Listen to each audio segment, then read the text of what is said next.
Yeah, this is a feedlot system. I promise to show you everything. So right now, this is what we have. Let me take you through just a simple restraining system.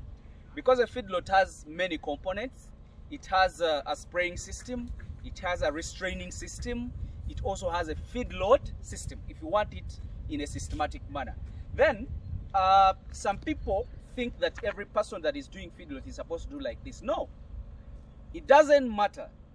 Feedlot means giving animals many feeds the way you want. But if you do like this, you're keeping the hygiene of the animals. You get it? And this is a permanent structure. But you can do it temporary. Maybe you can use maram or something. It depends. But as long as you put them together, they can feed enough, they can convert for you. Because the sense of a feedlot is overfeeding of an animal. It attains its maximum weight and then it gives you meat. Come, this is the entrance. You see, this is how our system looks. This is the entrance. Just open here, you close, because in here, the issues we have here, I think you can see, we close. The system we have in here, we have animals that be in the feedlot. And we do have some animals that don't belong to the feedlot. The ones that are open grazing. So, if we have those animals entering, they pass here.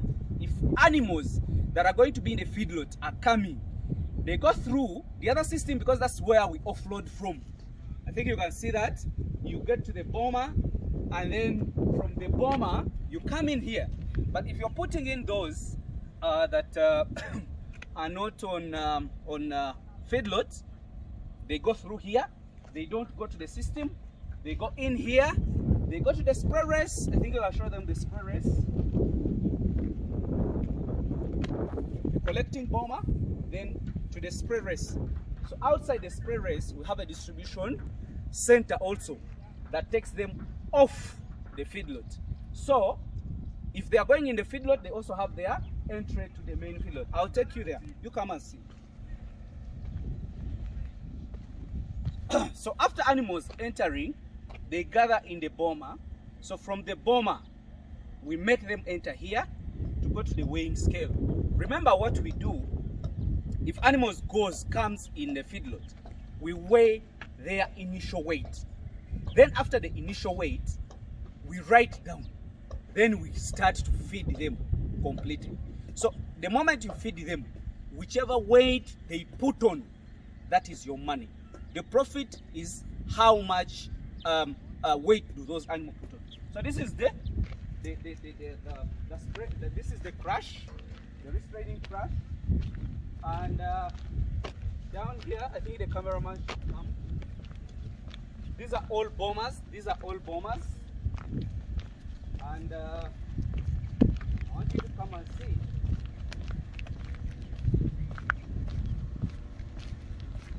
So this is where the weighing scale is going to sit. So when the weighing scale sits here, we are going to put the recording place here. Put the iron sheet and then you record from there. So you enter them. So here, this is the distribution boma. I think you can look at the whole system. It's all round. So if an animal has been weighed there, we distribute them depending on their weight. You get it? So this is the distributing boma. If an animal comes in here, let's say if it has over 200 kilos and we want the 200 kilos to be, we can put them here. And then 100 kilos or 150, they go in there. If you want the 50 or 70 or 200 kilos, they can go in here. But the whole of this system, they connect for easy restraining, for easy activities. I think you can show them. That is an entrance, this is an entrance, and this is as well an entrance. Can you see? I can close it myself, an animal moves in and closes. So I think you can see this. You people, I want you to understand this. These things can be done by us in a country here, in Uganda. We don't need to be whites. We also can do all this kind of stuff. I've not used any white here in this country. I'm using these local people. Me, it's just a matter of distributing the knowledge to them. I give them the concept we put it on paper, and then we do it. This is what we are having here. This is in the district of Uganda. Thank you very much. So now I'm going to take you and I show you what they call the feedlot. So you come and show these people that if an animal comes in here, because remember I told you, if an animal enters in feedlot, it will only step out when it's going to be slaughtered. You come.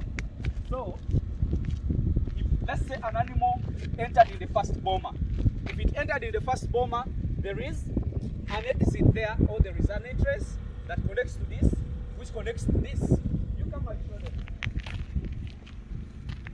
So, like all these bomas are connecting together. You get? And you know, when finally you want these animals to go back, remember when they come, they are new entrants. They go through the whole system, either tagging, either weighing them, but finally they have to go back and being sprayed. You come and show them. So after all the systems, so this is the final collecting boma, which connects back to the spray race. Come, I show you. So this is an exit. If at all we don't want those animals to go to the spraying yard, and you want them to go to the feedlot, because that is the feedlot. We are putting the exit to the feedlot. You come, so this connects directly back to where the animals started from. So the animals started here. You know, they can go to the spray race. So this is the entrance of the spray race. So this is how you handle an animal right from the beginning, from the entrance to the whole system, then back to the spray race. From the spray race, it will definitely go back to the feedlot itself. Thank you very much. Let me show you the feedlot. Let me show you the feedlot. Yeah, all right. I was saying that today I'm showing you the whole system of a feedlot. The whole standard system of a feedlot, if you've done it very well. So do you see, this is the structure of the feedlot. I think you can see in this section we are going to be feeding over 400 goats in this section. Sorry, 400 cows. Sorry, my mind goes into goats so much. So, but we are going to feed over 400 cows in this section. Completely no movement. So feed, then go and relax. I think you can see this is where I'm going to put the troughs. Me, I told you I'll be able to show you everything. So this is where we're going to put the troughs. I think you can see we have put the syrup. So troughs are going to be here. Water is going to be the other side. You get? So an animal gets off from here, it goes there and have its water. Then eats its feed. So this is the road whereby the tractor will be distributing the feeding materials. You get? So distribution center is going to be there. If animals are entering here, so they will be entering. So that we have not done that. But this is it.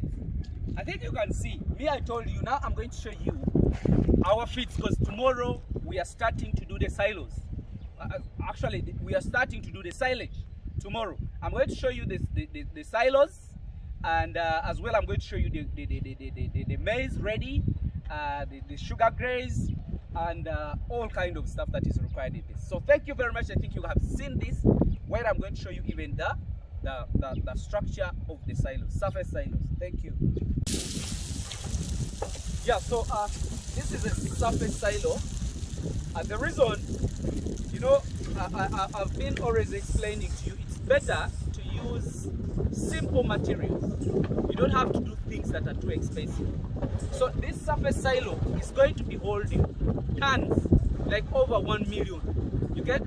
So it's very big. If you're doing this kind of massive feeds, you can need something like this. But we are not going to build it. We did not dig the ditch. It's just going to flow on. We are just going to pour on. Actually, I'm going to show you everything that we are going to do. So we are going to be putting after chopping the sugar grains, chopping the maize, shall just bring it forward here, then we use our tractor to compact, put molars, and then we use it. So this is a surface silo. We are only putting embankment so that it doesn't disturb us. So we are going to put a lot of tonnage here, and it's going to be a hill. So this is just helping us such that the silage doesn't go astray. So this is what we are going to be doing, and I'm going to be showing you still part of the feedlot. So let me go. I also show you the maize and then even the sugar grass. Thank you.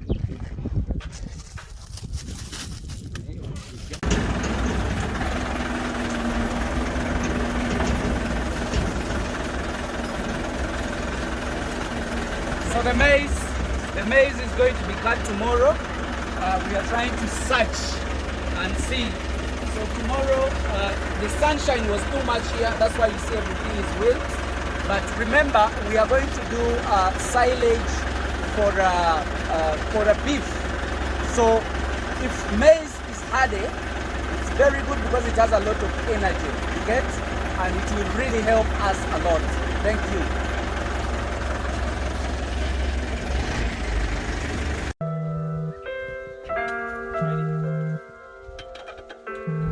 So, I'm going to even to show you, this is what I'm going to do.